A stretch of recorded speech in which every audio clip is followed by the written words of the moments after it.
स्वागत सादर करीत आहोत आजच्या काही ठळक घडामोडी।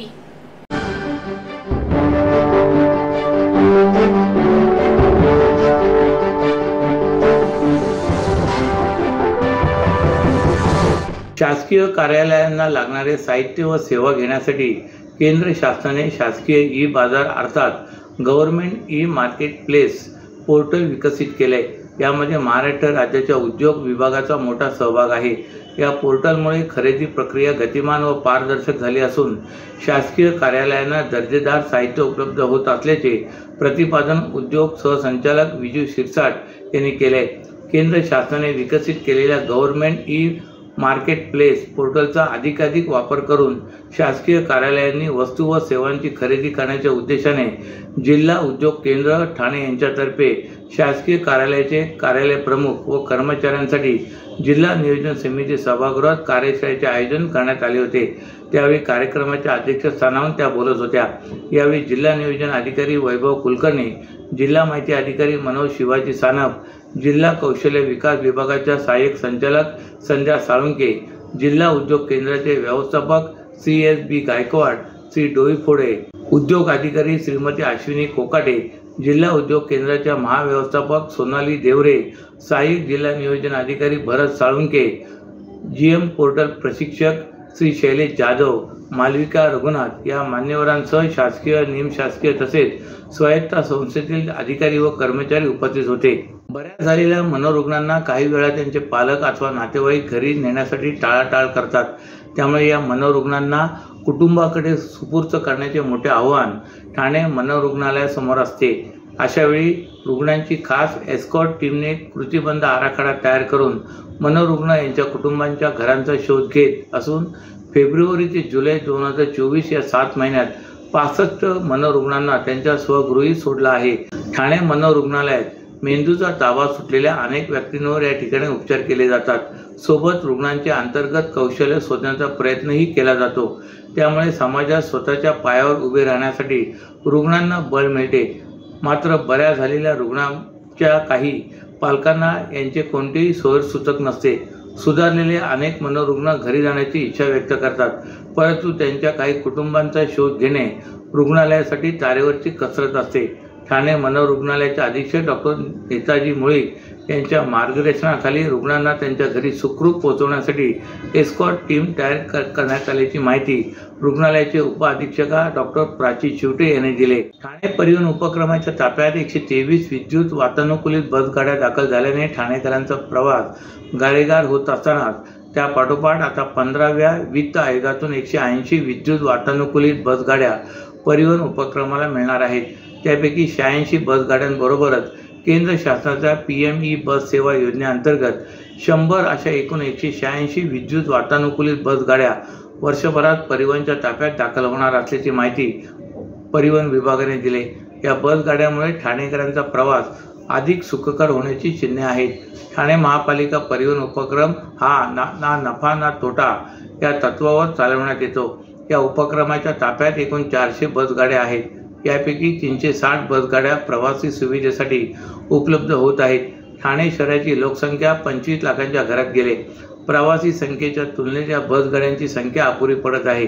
त्यामुळे परिवहनच्या ताफ्यातील बसगाड्यांची संख्या वाढविण्यावर प्रशासनाकडून भर देण्यात येत आहे। त्याचबरोबर शहरातील पर्यावरणाचा समतोल राखला जावा यासाठी पर्यावरणपूरक विद्युत बसगाड्यांची खरेदी केली जात आहे।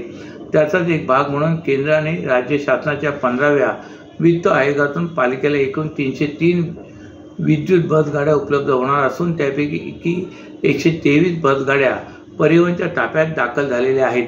उर्वरित 180 बसगाड्या पुढील 3 वर्षात परिवहन उपक्रमाला मिळणार असून त्यापैकी 86 बसगाड्या पुढील वर्षी तर 94 बसगाड्या 2 वर्षांनी मिळणार आहेत। या बसगाड्या GCC तत्वावर चालवण्यात येणार असून त्यासाठी पालिकेने 180 बसगाड्यांच्या संचालनासाठी निविदा काढून ठेकेदार निश्चित करण्याची प्रक्रिया सुरू केली आहे। महाराष्ट्रातील भगिनींना आधार देणारी राज्य शासनाची मुख्यमंत्री माझी लाडकी बहीण योजना। या योजनेअंतर्गत अल्प उत्पन्न गटातील 21 ते 65 वयोगटाच्या भगिनींना मिळणार दरमहा 1500 रुपयांची मदत। अर्ज करण्यासाठी 31 ऑगस्ट 2024 पर्यंत मुदतवाढ। कुटुंबाचं वार्षिक उत्पन्न 2.5 लाख रुपयांपेक्षा कमी असलेल्या महिला पात्र. कुटुंबाकडे पिवळं किंवा केशरी रेशन कार्ड असल्यास उत्पन्नाचा दाखला आवश्यक नाही. पांढरं रेशन कार्ड असेल किंवा रेशन कार्ड नसेल तर कुटुंबाचं वार्षिक उत्पन्न 2.5 लाखांपेक्षा कमी असल्याचा दाखला आवश्यक.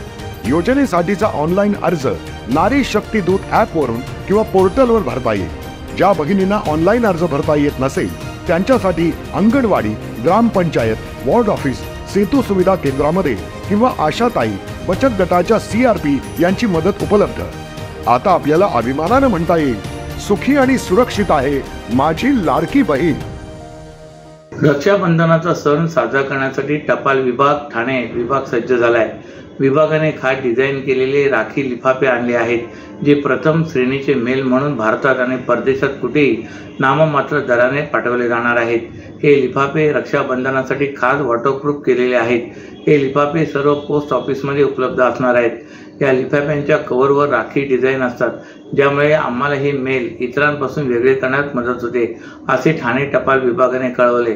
राखी लिफाफे सोयीस्कर आकारात उपलब्ध आहेत आणि सहज सील करण्यासाठी पील ऑफ स्ट्रीप सीलची सोय केली. तसेच हे लिफाफे आकर्षक डिझाईनमध्ये उपलब्ध आहेत. या राखी लिफाफ्याची किंमत GSTसह प्रति लिफाफा 12 रुपये इतकी किफायतशीर आहे. हे राखी लिफाफे संपूर्ण भारत आणि परदेशात स्पीड पोस्ट आणि नोंदणीकृत पोस्ट संवेदनाद्वारे पाठवले जाऊ शकतात. सर्व सभासदांच्या सोयीसाठी सर्व पोस्ट ऑफिसमध्ये राखीच्या वस्तू स्वीकारण्याची व्यवस्था करण्यात आली आहे. तरी बहिणींनी या संधीचा लाभ घ्यावा, असे आवाहन ठाणे टपाल विभागाने केले. महाराष्ट्र राज्याचे मुख्यमंत्री एकनाथ शिंदे यांचा आजवरचा जीवन प्रवास शब्दबद्ध करण्यात आलेल्या योद्धा कर्मयोगी एकनाथ संभाजी शिंदे या प्राध्यापक डॉक्टर प्रदीप ढवळ लिखित चरित्र ग्रंथाचा प्रकाशन सोहळा उद्या आयोजित करण्यात आला आहे. महाराष्ट्राचे राज्यपाल CP राधाकृष्णन, मुख्यमंत्री एकनाथ शिंदे, उपमुख्यमंत्री देवेंद्र फडणवीस, उपमुख्यमंत्री अजितदादा पवार, विधान परिषद उपसभापती नीलमताई गोरे, ज्येष्ठ साहित्यिक पद्मश्री मधु मंगेश कर्णिक, अखिल भारतीय मराठी साहित्य संमेलनाचे अध्यक्ष डॉक्टर रवींद्र शोभणे यांच्यासह राज्य मंत्रिमंडळातील सदस्य आणि विविध क्षेत्रातील मान्यवरांच्या हस्ते ठाण्यातील राम गणेश गडकरी रंगमंदिरामध्ये उद्या सायंकाळी 5 वाजता प्रकाशन सोहळा संपन्न होणार आहे. शनिवारी ठाण्यातील आनंद विश्व गुरुकुल येथे आयोजित पत्रकार परिषदेत समितीच्या वतीने सोहळ्याबाबत माहिती दिली.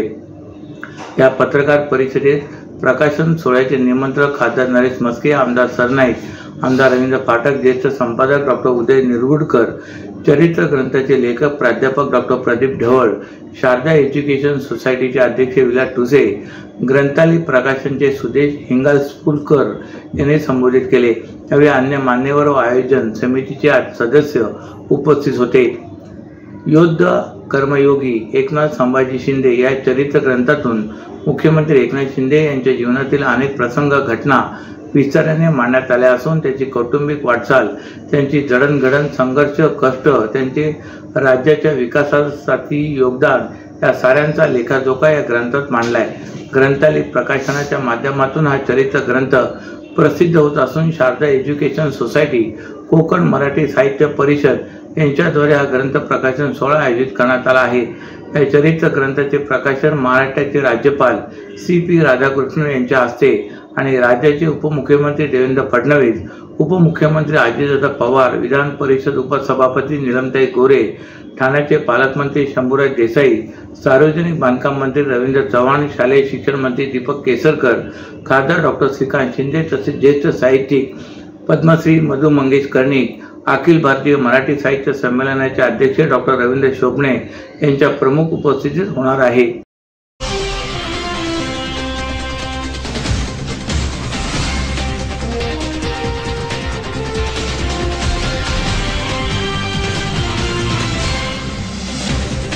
तर या होत्या आजच्या काही ठळक घडामोडी. तर पुन्हा भेटू याच वेळी याच ठिकाणी. ठाणे दर्पण या वृत्तवाहिनीचे प्रसारण YouTube वर पाहायला विसरू नका.